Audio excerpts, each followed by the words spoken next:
The cadet captain was about to call security on the confused old man who had wandered onto their drill field. Then that old man picked up a rifle, and for the next 4 minutes, nobody on that field remembered how to breathe. The commandant himself walked out of his office and stood frozen at the window. And when it was over, hardened instructors who hadn't shown emotion in 20 years were wiping their eyes. If you believe that mastery never fades, only waits, comment "0" right now. Franklin Delano Mercer was 79 years old, and he hadn't set foot on a military installation in over 4 decades. Time had not been gentle with him. His hair had thinned to wisps of white that floated above his scalp like morning fog. His face carried the topography of 8 decades, deep lines carved by sun and wind and sorrows he never discussed. He walked with the careful, deliberate steps of a man who had learned that the ground could no longer be trusted. His khaki trousers were clean but faded, his button-down shirt slightly too large for the frame that had shrunk inside it over the years. He wore no medals, no pins, no insignia of any kind. Nothing about his appearance suggested he had ever been anything other than what he looked like now.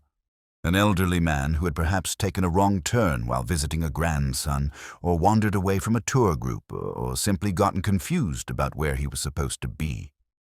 The Holloway Military Academy sat on 300 acres of manicured Virginia countryside, its brick buildings arranged around a central parade ground that had witnessed 63 years of ceremonies, inspections, and training. The academy produced officers for all branches of the armed forces, and its drill team was legendary. They had won the National Collegiate Championship 9 times in the last 15 years. They performed at presidential inaugurations. They had been invited to represent American military precision at NATO ceremonies in Brussels. The cadets who made the team were the elite of the elite, selected through a process so rigorous that most candidates washed out within the first week. On this particular October morning, the drill team was running through their competition routine on the main parade ground. 32 cadets in perfect formation, their movements synchronized to the millisecond, their rifles spinning through patterns that had taken 18 months to master. The click of boots on concrete created a rhythm like a mechanical heartbeat. The morning sun caught the polished metal of their weapons and threw reflections across the surrounding buildings like signals from another world. Spectators sometimes gathered to watch their practices, standing respectfully behind the chain barriers that marked the field's perimeter. Nobody crossed those chains. Everyone understood that the parade ground during drill practice was sacred space. Franklin Mercer crossed the chains without hesitation. He walked directly onto the field, moving between formations with the unhurried pace of a man who either didn't notice or didn't care about the chaos erupting around him. Cadets stuttered in their movements, rifles wobbled. The formation's geometric perfection shattered like a dropped mirror as young men and women tried to avoid colliding with the elderly civilian who had materialized in their midst. Cadet Captain Jennifer Okonkwo, the drill team commander, broke formation and jogged toward the intruder with a mixture of irritation and concern on her face. She was 21 years old, the first woman to lead the Holloway drill team in its history, and she had worked too hard and sacrificed too much to have her practice disrupted by someone's confused grandfather.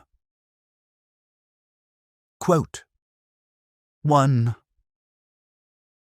She modulated her voice carefully, loud enough to be heard over the residual boot clicks of cadets still trying to recover their positions, gentle enough to avoid frightening someone who was clearly disoriented. Quote 2. Franklin stopped walking. He stood in the center of the parade ground, surrounded by frozen cadets, and looked around slowly as if seeing the place for the first time. Or perhaps as if seeing it again after a very long time. His eyes moved across the buildings, the flagpoles, the reviewing stand. They lingered on details that the cadets rushed past every day without noticing. The particular angle of the morning shadows, the way the brick had weathered differently on the eastern facades, The memorial plaques mounted near the entrance to the commandant's building, names and dates that most current students had never bothered to read. "Sir?"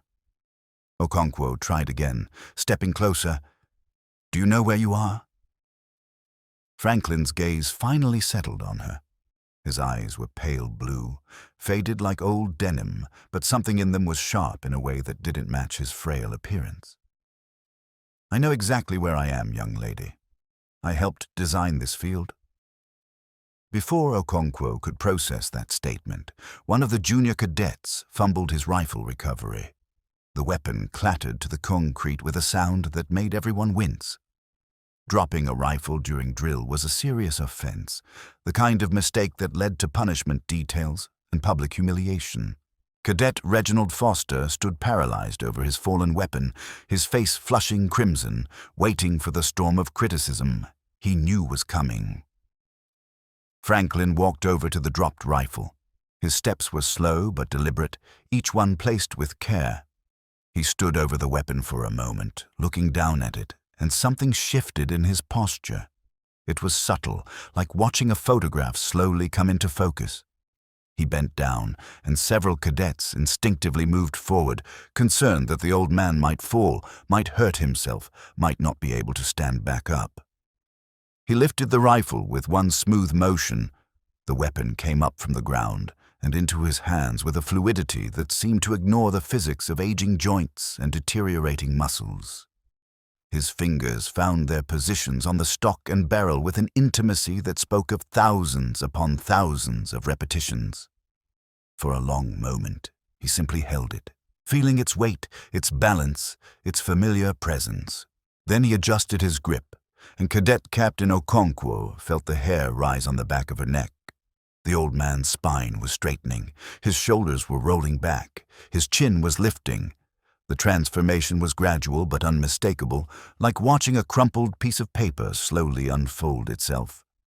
The tremor that had been visible in his hands moments ago had reorganized into something else entirely, a controlled vibration, a readiness. His feet shifted into a stance that Okonkwo recognized from her own years of training.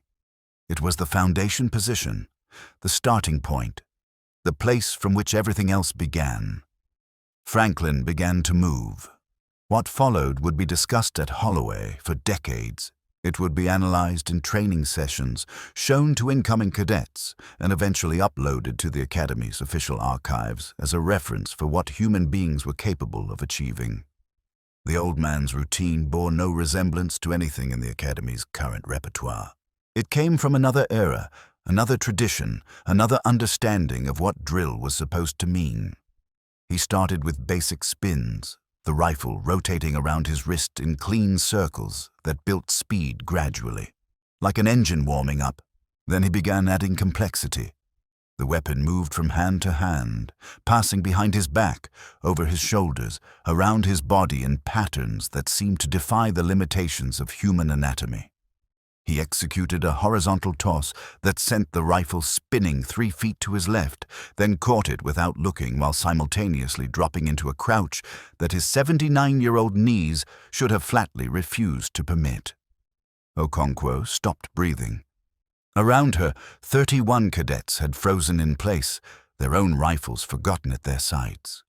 Nobody moved, nobody spoke. The only sounds were the whisper of the rifle cutting through air and the soft percussion of Franklin's feet adjusting on the concrete. The routine intensified. He performed a reverse spin that brought the rifle behind his head, released it into a vertical toss, completed a full rotation of his body, and caught the weapon at exactly the moment it returned to chest height. He executed combinations that Okonkwo had only seen in historical footage. Techniques that had been abandoned decades ago because they were considered too dangerous, too difficult, too likely to result in injury. He did them with the casual precision of a man performing tasks he had completed 10,000 times before. Inside the commandant's building, Colonel Patricia Vasquez had been reviewing budget proposals when the silence caught her attention. The parade ground was never silent during drill practice. She walked to her window and looked out. What she saw made her set down her coffee cup with a hand that had begun to shake. She picked up her phone and pressed a single button. "Get everyone to the main field. Now. Everyone." Within 3 minutes, the parade grounds perimeter was lined with faculty, staff, and cadets from other units. Instructors who had been teaching classes dismissed their students. Administrative personnel abandoned their desks. The academy's chaplain stood next to the head of physical training, both of them watching with identical expressions of disbelief. Nobody knew who the old man was. Nobody understood what they were witnessing. But everyone recognized that they were seeing something that transcended their normal categories of comprehension. Franklin's routine reached its crescendo. He performed a sequence that involved throwing the rifle straight up, nearly 15 feet into the air, then executing 3 precise movements with his empty hands, a salute, a position of attention, and a ceremonial bow, before catching the descending weapon in a grip that transitioned directly into the final spin. The rifle whirled around his body in a continuous spiral, passing from hand to hand in a pattern that created the optical illusion of multiple weapons, and then stopped. Absolutely stopped. Dead still. Locked into the final position with the stock against his hip and the barrel pointed at the morning sky. The silence that followed lasted 6 seconds. It was broken by Colonel Vasquez, who had walked out of her building and across the parade ground to stand directly in front of the old man. She was 54 years old, a combat veteran with tours in 2 theaters, a woman not known for emotional displays. Her voice, when she spoke, was not entirely steady. Quote 7. Franklin's eyes met hers. "You know who I am. I wrote my thesis on you at West Point." She turned to address the assembled crowd, her command voice carrying across the silent field. "This is Master Sergeant Franklin Delano Mercer, United States Army Drill Team, 1963 to 1979. He was the lead instructor for the silent drill platoon during the years it developed most of the techniques that every military drill unit in America still uses today. He performed at 4 presidential inaugurations. He represented the United States at NATO, at the United Nations, at ceremonies on 5 continents. He is the reason this academy has a drill program at all. He designed the original training curriculum in 1981. She turned back to Franklin. "We have your photograph in the Heritage Hallway, Master Sergeant. Most of these cadets walk past it every day."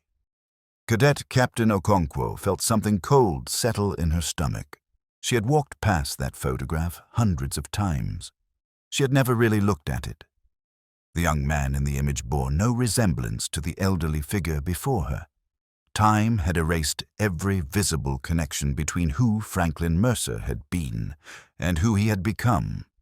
But the skills remained. The muscle memory remained. The mastery that had taken decades to build had not decayed. It had simply been waiting, dormant, patient, ready to resurface the moment it was called. Franklin handed the rifle back to Cadet Foster, who accepted it with hands that trembled slightly. "You dropped this, son." Foster swallowed hard. "I'm sorry, sir. I won't let it happen again." "Don't apologize to me. Apologize to the rifle. It didn't let you down. You let it down. There's a difference." His voice was gentle, carrying no judgment, only instruction. "Your grip is too tight in the transition from the 3rd movement to the 4th. You're strangling the weapon instead of guiding it. Loosen your right hand by about 15%. Let the rifle show you where it wants to go." He turned to Okonkwo. "Your team is good. Very good. But you're performing the routines like they're tests to be passed. They're not. They're conversations to be had. The rifle is trying to tell you something. Most of your cadets aren't listening yet. Will you teach us to listen?" The question came out before Okonkwo could stop it. It wasn't her place to make such requests. There were protocols, chains of command, official channels. But the words escaped anyway, propelled by a hunger she hadn't known she possessed. Franklin looked at her for a long moment. Then he looked around the parade ground, at the buildings he had helped design, at the flagpole he had helped dedicate, at the young faces watching him with expressions that ranged from awe to shame to desperate curiosity. He looked at his own hands, still steady from the routine, the tremor returning gradually as the adrenaline faded. "I'm 79 years old," he said finally. "I haven't taught anyone anything in 37 years. I came here today because my wife died last month and I didn't know where else to go. I just wanted to see the place again, one more time, before—" He didn't finish the sentence. He didn't need to. Colonel Vasquez stepped forward. "Master Sergeant, with your permission, I'd like to offer you a position. Consultant, advisor. Whatever title you want. We have faculty housing available. We have medical facilities on campus. We have cadets who could learn more from 1 hour with you than from a year with anyone else." Franklin was quiet for a long time. The morning sun had climbed higher, warming the parade ground, casting shorter shadows. Somewhere in the distance, a bugle played the mid-morning call. It was a sound he had heard thousands of times in his life, and he had thought he would never hear it again. "I suppose," he said slowly, "I could stay for a little while." Okonkwo learned later that he stayed for 3 years. He lived in a small cottage on the edge of campus and held office hours that cadets scheduled weeks in advance. He couldn't demonstrate the way he once had. That performance on the parade ground had cost him. He spent 2 days recovering, his joints swollen, his muscles screaming their protest, but he could watch. He could analyze. He could identify the microscopic errors that separated excellent from transcendent, and he could explain how to fix them in language that somehow made everything clearer. The Holloway drill team won the national championship in each of those 3 years. They retired the trophy after the 3rd victory, claiming that continued competition would be unsportsmanlike. Franklin passed away in his cottage on a Tuesday morning in March. The cadets found him sitting in his chair by the window, facing the parade ground, a cup of coffee cold beside him. The funeral was held on the field he had helped design. Every cadet at the academy attended. The drill team performed a routine that incorporated elements from his original 1960s repertoire, techniques that had been lost for decades until he returned to teach them. At the end of the service, Cadet Captain Okonkwo, now a commissioned lieutenant about to graduate, read the statement Franklin had left in his desk. "Mastery is not about the body. The body fails, the body ages, the body forgets how to do the things we ask of it. But mastery lives in a different place.